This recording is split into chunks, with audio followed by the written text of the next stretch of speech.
Olá, amigos, sejam bem-vindos a mais um vídeo do meu canal. Eu sou o Lucas Knaip e vamos falar sobre o Vasco que sofreu um transfer ban da FIFA por atraso nos pagamentos de transferência. Vários clubes, né? O Lille da França, o Nacional do Uruguai e o Atlético Tucumã acionaram a entidade máxima do futebol por causa das dívidas de Léo Jardim, Puma Rodrigues e Manuel Capasso, né? Essas foram que geraram polêmicas agora e causam essa punição, e ainda pode ter outras transferências, como a do Jair no Atlético Mineiro, que entrem no meio desse bolo todo. Porém, o Vasco não está preocupado, porque eles acreditam que o aporte financeiro da 777 deve chegar no dia 5 de outubro e com juros, né? É o que está prometendo a 777, né? Eu fico imaginando como é que os torcedores do Everton reagem a esse tipo de notícia, né?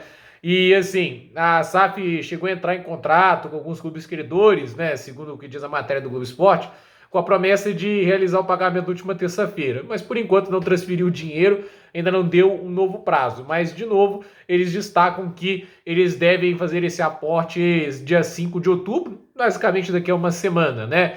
E assim, no caso de Léo Jardim, o Vasco já havia sido acionado pelo Lille no primeiro semestre após atrasar a primeira parcela prevista para fevereiro. A SAF quitou a dívida um dia antes do prazo de sofrer o transfer ban. As outras parcelas foram combinadas para agosto deste ano e fevereiro de 2024. A do mês passado não caiu na conta do clube francês. Já os clubes sul-americanos reclamam dos atrasos em julho. O Vasco ainda não quitou um valor de 2 milhões de dólares, cerca de 10 milhões de reais, acordado com o Nacional do Uruguai na compra de 75% dos direitos do Pumita Rodrigues, né?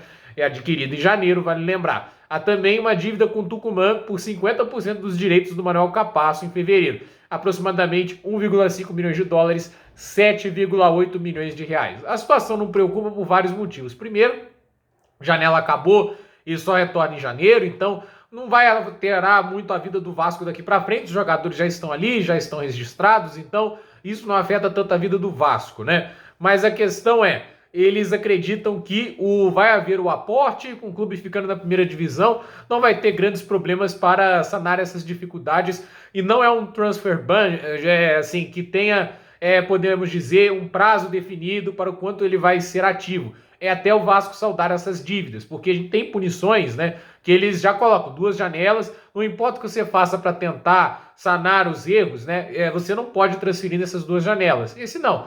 Regularize sua situação com os credores e você vai poder voltar a contratar. Então, no momento, não podem contratar ninguém, mas você também não chegaria agora a ninguém, então esse não é o grande problema para o Vasco no momento, mas mostra que a SAF atualmente tem tido aí seus problemas para honrar os seus honorários, tem atrasado um pouco, né? Mas de qualquer maneira, acho até interessante falar, porque não foi pouco investimento que o Vasco fez até agora nessa temporada, né? Um clube que veio da segunda divisão, não tinha um grande elenco, precisava de contratações. Fez uma primeira janela que parecia muito promissora, mas que no comando do Maurício Barbieri não rendeu. Alguns dos jogadores que a gente acreditava que iam jogar muito bem, como é o caso do Pedro Raul, não renderam. Então, é aquela história, né? Às vezes acontece, né? Tipo, de a janela não ser aquilo que você espera, né? E assim, dos 4 primeiros colocados nesse ranking, né? 2 me assustam, um pelo valor e o outro por estar na 4ª posição, porque é até difícil de acreditar. Mas o clube que mais gastou dinheiro em transferências até agora nessa janela é o Flamengo, né?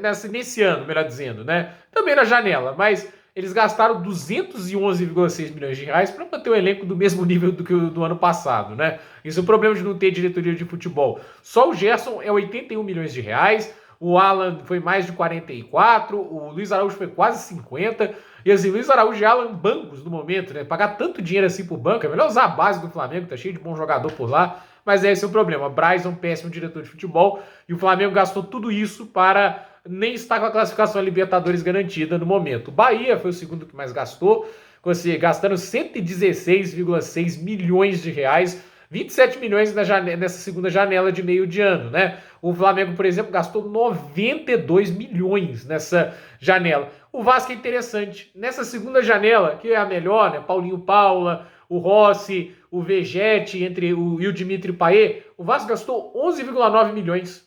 Impressiona, o Vasco contratou os melhores jogadores, talvez agora, nesses últimos jogos, por 11,9 milhões. São mais veteranos, evidentemente, estão mais desvalorizados, mas são os que estão dando mais impacto.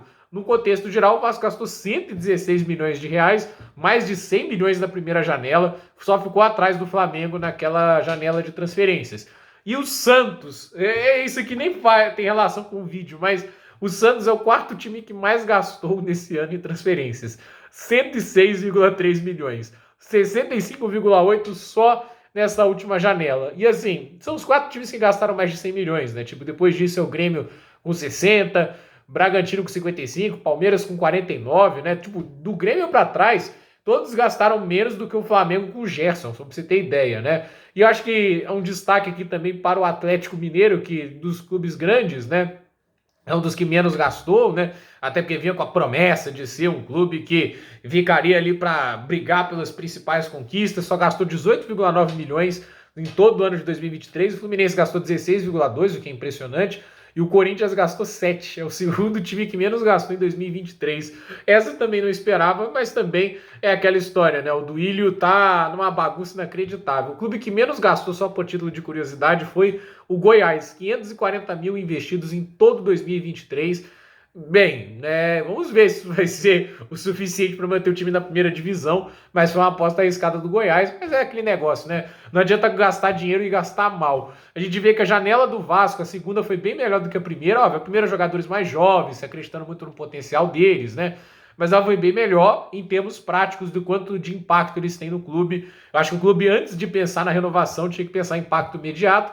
E agora eles têm isso, né? Com o Ramon Dias de técnico, com o Vegetti, com o Rossi, com o Paulinho Paula, esses jogadores, né? O Dimitri Payet, acho que uma hora vai jogar muito bem pelo Vasco, entende? São os caras que estão ajudando o Vasco a sair desse buraco aí que o time está nos últimos anos, né? Saiu da zona de rebaixamento, recebe um transfer ban, chato mesmo, mas eu acho que assim, tem porta de saída, acho que o Vasco não vai ter tantos problemas assim. Óbvio que nunca é bom receber um transfer ban, mas é aquela história, tem até dezembro para resolver. Se realmente chegar o aporte da 777 já no dia 5 de outubro e eles quitarem essas dívidas, o Vasco não tem mais o que se preocupar e é só focar agora no Brasileirão. O objetivo do Vasco é focar no Brasileirão, quem sabe garantir uma vaga na próxima Sul-Americana. Então, gente, por esse vídeo é isso. Dúvida nos comentários, deixe seu like, se inscreva no canal, compartilhe esse vídeo e até o próximo vídeo.